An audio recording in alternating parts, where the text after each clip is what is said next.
नमस्कार, श्री स्वामी समर्थ। पुन्हा एकदा तुम्हा सर्वांच्या आमच्या जोशी गुरुजी मुंबई या युट्यूब चॅनलमध्ये, फेसबुकवरती, इंस्टाग्रामवरती मी विजय जोशी गुरुजी तुम्हा सर्वांचे खूप खूप स्वागत करतो। आजच्या या व्हिडिओमध्ये आपण बघणार आहोत साप्ताहिक राशी भविष्य 18 ऑगस्ट 24 ऑगस्ट हा सप्ताह तुम्हाला कशा प्रकारचा जाणार आहे।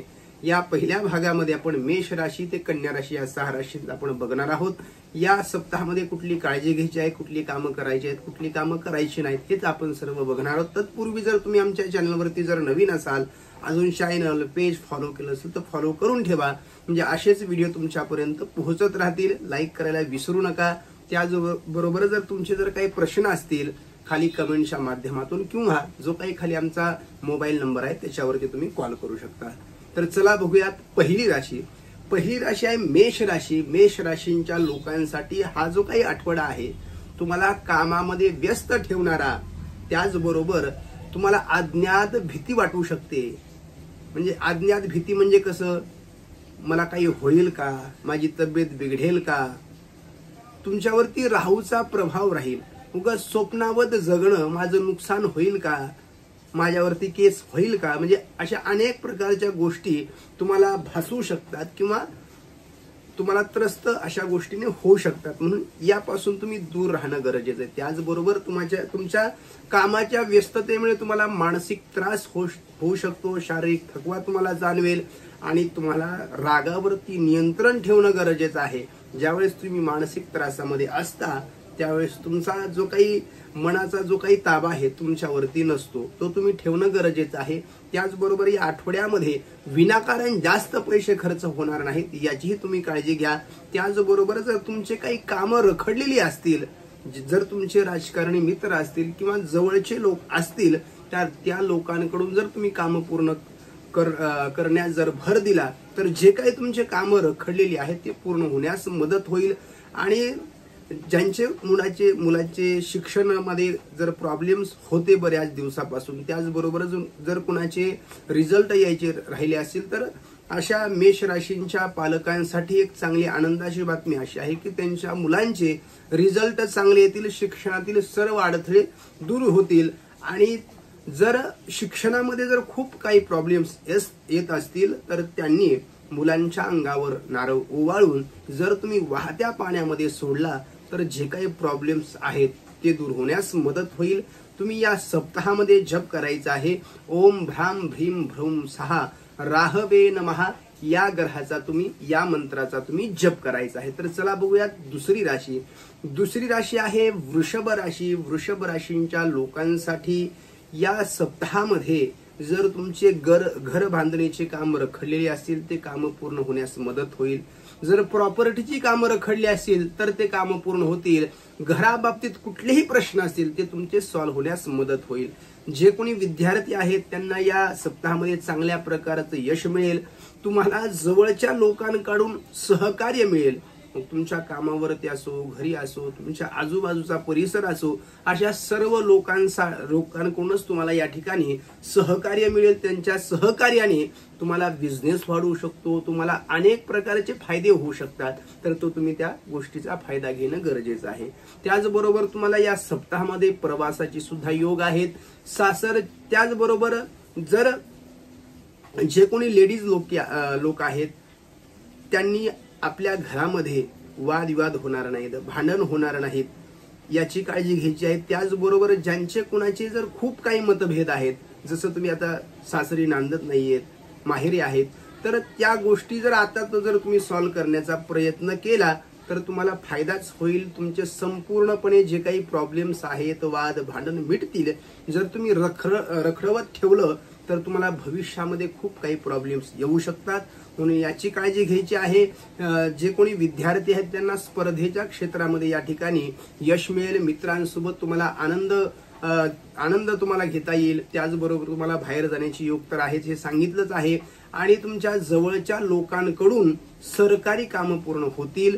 अशा प्रकारचा वृषभ राशीला एकंदरीत हा सप्ताह असेल। या सप्ताहामध्ये तुम्ही जप करायचा आहे ओम बृहस्पतये नमः, या मंत्राचा तुम्ही जप करायचा आहे। तर चला बघूयात पुढची राशी। पुढची राशी आहे मिथुन राशी। मिथुन राशींच्या लोकांसाठी या सप्ताहात जे कोणी पत्रकार असतील, वकील असतील, या लोकांना विशेष असा फायदा होणार आहे। या सप्ताहामध्ये तुमचे जे काही कामं रखडलेली असतील, जे काही तुम्हाला प्रॉब्लेम्स असतील, ते पूर्णपणे या ठिकाणी दूर होतील। त्याचबरोबर तुम्हाला ही कर्म करण्याची वेळ आहे, फक्त बोलून होणार नाही। जर तुम्ही चांगल्या प्रकारे मेहनत केली, चांगलं कर्म केलं, तर निश्चित तुम्हाला फायदा होईल। तुम्हाला धार्मिक मिथुन राशींच्या लोकांना धार्मिक सहलीचे या ठिकाणी जर नियोजन करत असाल, तेही सक्सेस होतील। या आठवड्यात तुम्हाला थोडासा खर्च जास्त करावा लागेल। त्याचबरोबर आपल्या घरामध्ये थोर मोठ्या लोकांची, वयस्कर लोकांची काळजी घ्यावी, विशेष करून आरोग्याची तुम्हाला काळजी घेणं गरजेचं आहे। त्याचबरोबर तुम्ही या सप्ताहामध्ये विनाकारण आपले पैसे कुठं लटकणार नाहीत, फसणार नाहीत, आपली फसवणूक होणार नाही, याचीही तुम्ही काळजी घ्यायची आहे। आणि थोर मोठ्यांचे आशीर्वाद घेऊन जर तुम्ही काही कुठे जात असाल, तर थोर मोठ्यांचे आशीर्वाद घेऊन, त्यांचं दर्शन घेऊन या ठिकाणी पुढे प्रवासाला जावं। जर गुंतवणूक करायची असेल, कुठं काही इन्व्हेस्ट करायचे असेल, काही नवीन कामधंदा सुरू करायचा असेल, तर थोर मोठ्यांचे आशीर्वाद घेऊन त्यांच्या सल्ल्यानेच तुम्ही पुढे गेलं पाहिजे। आणि या सप्ताहामध्ये तुम्ही जप करायचा आहे, ओम बुधाय नमः या मंत्राचा तुम्ही जप करायचा आहे। तर चला बघूयात पुढची राशी। पुढची राशी आहे कर्क राशी। कर्क राशींच्या लोकांसाठी या सप्ताहामध्ये तुम्हाला विशेष करून तुमच्या आरोग्याची काळजी घ्यायची आहे। त्याचबरोबर आपले जुने आजार परत वाढणार नाहीत। गाडी चालवताना तुम्हाला सावधगिरी बाळगावी लागेल।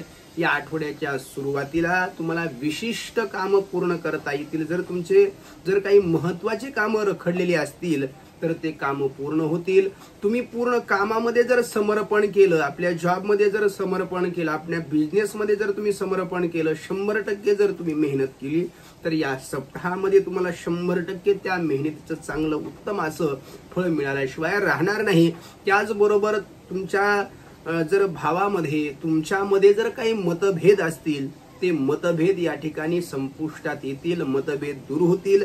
आणि तुमचे जे काही भाऊबंधकी आहे, भाऊकी आहे, यांच्यामध्ये जे काही आपलं नातं आहे ते सुधारण्यास मदत होईल। त्याचबरोबर तुमची आध्यात्मिक प्रगती होईल। आध्यात्मिक क्षेत्रामध्ये तुम्हाला येण्यासाठी या ठिकाणी वाटेल की आपण आता थोडंसं आध्यात्मिक झालं पाहिजे, धार्मिक झालं पाहिजे, देवाची पूजा केली पाहिजे, देव दर्शनाला गेलं पाहिजे। आणि या गोष्टीमधून तुम्हाला नक्कीच मानसिक आनंद या ठिकाणी मिळाल्याशिवाय राहणार नाही। त्याचबरोबर तुम्हाला संत लोकांचे आशीर्वाद, संतांचा या ठिकाणी सहवास तुम्हाला मिळू शकतो। चांगल्या लोकांचा सहवास तुम्हाला या ठिकाणी मिळू शकतो। आणि तुमची एकाग्रता तुम्ही राखणं गरजेचं आहे। मानसिक त्रास, नको ते विचार तुम्ही काढून टाकणं गरजेचं आहे। आणि या सप्ताहामध्ये तुम्ही जप करायचा आहे, ओम शुक्राय नमः या ग्रहाचा, या मंत्राचा तुम्ही जप करायचा आहे। तर चला बघूयात पुढची राशी। पुढची राशी आहे सिंह राशी। सिंह राशींच्या लोकांसाठी जर तुम्हाला नवीन काम सुरू करायचं असेल, नवीन नोकरी जर बघायची असेल, किंवा नोकरी जर बदली करायची असेल, तसेही तुम्हाला योग आहेत। तुम्हाला हा जो काही सप्ताह आहे थोडासा आनंद देणारा असेल। आपण असं म्हणू शकतो की हा सप्ताह तुम्हाला बऱ्याच महिन्यानंतर असा सप्ताह येऊ शकतो। असे तुमचे काम या सप्ताहामध्ये होतील। त्याचबरोबर जर तुमचे पैसे जर रखडले असतील, उधारी बाकी असेल, कोणाला पैसे उसने दिले असतील, तर ते तुम्हाला परत मिळतील। फक्त तुम्ही खर्च कमी केला पाहिजे। त्याचबरोबर आपले जर मतभेद असतील, आपल्या घरच्यांसोबत पती पत्नीमध्ये मतभेद असतील, ते मतभेद या ठिकाणी दूर होतील। सर्व वाद विवाद, भांडण तंटा या ठिकाणी पूर्णपणे मिटून जाईल आणि तुमचे एक सांसारिक जीवन आनंदी होईल। ज्यांना कोणा संततीचे प्रॉब्लेम्स होते, ते संततीचे प्रॉब्लेम सुद्धा या ठिकाणी सुटताना दिसत आहेत। त्याचबरोबर जर तुम्हाला धार्मिक यात्रेसाठी जायचं असेल, विशिष्ट काही तुम्हाला तुमचं नियोजन असेल, तेही या ठिकाणी पूर्ण होईल। शिक्षण क्षेत्रामध्ये विद्यार्थ्यांना चांगल्या प्रकारचं यश मिळेल। त्याचबरोबर तुम्हाला थोर मोठ्यांचे आशीर्वाद घेतले तर जे काही आपले प्रॉब्लेम्स आहेत ते दूर होण्यास मदत होईल। त्याचबरोबर जर तुम्हाला काही एखादं महत्त्वाचं काम करायचं असेल, जसं की कुठे इन्व्हेस्ट करायचे असेल, तुम्ही चांगल्या सल्लागार व्यक्तीकडून सल्ला घेणं, मार्गदर्शन घेणं तुम्हाला गरजेचं आहे। आणि या सप्ताहामध्ये तुम्ही जप करायचा आहे, ओम बुधाय नमः या मंत्राचा तुम्ही जप करायचा आहे। तर चला बघूयात पुढची राशी। पुढची राशी आहे कन्या राशी। कन्या राशींच्या लोकांसाठी या सप्ताहामध्ये तुम्हाला उत्तम प्रकारचा हा सप्ताह असेल। जे काही आपले काम अर्धवट राहिले होती मागच्या सप्ताहात, बरेच काही गोष्टी तुमच्या अर्धवट राहिल्या, परंतु या सप्ताहामध्ये ते संपूर्ण कामे पूर्ण होतील. जर तुम्हाला प्रॉपर्टी खरेदी करायची असेल तशी योग आहे. तुम्हाला शेअर मार्केटसाठी चांगले योग आहेत. मागच्याही सप्ताहामध्ये होते, तुम्हाला या सप्ताहामध्ये नक्कीच गुंतवणुकीचा फायदा होईल. आणि जर तुम्हाला काही नवीन कामाचा जर श्री गणेशा करायचा असेल तसे योग आहेत. त्याचबरोबर तुम्ही विशेष करून आरोग्याची काळजी घ्यायची आहे. आपले जुने आजार, बीपी असेल, शुगर असेल, या गोष्टी परत वाढणार नाहीत याची तुम्ही काळजी घ्यायची, म्हणून वेळेवरती चेकअप करत जा. त्याचबरोबर आपले जर काही नातेवाईक असतील, नातेवाईकांकडे जर आपले पैसे अडकलेले असतील तर ते नातेवाईक तुम्हाला या सप्ताहामध्ये पैसे परत करू शकतील, म्हणून त्यांच्या संपर्कामध्ये राहणं तुम्ही गरजेचं आहे. त्याचबरोबर तुम्हाला नोकरीमध्ये तुम्हाला थोडासा मान सन्मान, तुमची इज्जत या ठिकाणी वाढेल. तुम्हाला प्रमोशनचे चान्सेस आता नाही परंतु भविष्यामध्ये प्रमोशन होताना दिसत आहे. म्हणून तसं आतापासून तुम्ही नियोजन प्रयोजन करावं, तसं काम करावं, तसं वागावं, तसं बोलावं, तर भविष्यामध्ये मग ह्या गोष्टी तुमच्या आयुष्यामध्ये चांगल्या घडतील. तर तुम्ही या सप्ताहामध्ये जप करायचा आहे. ओम बृहस्पतये नमः या मंत्राचा तुम्ही जप करायचा आहे.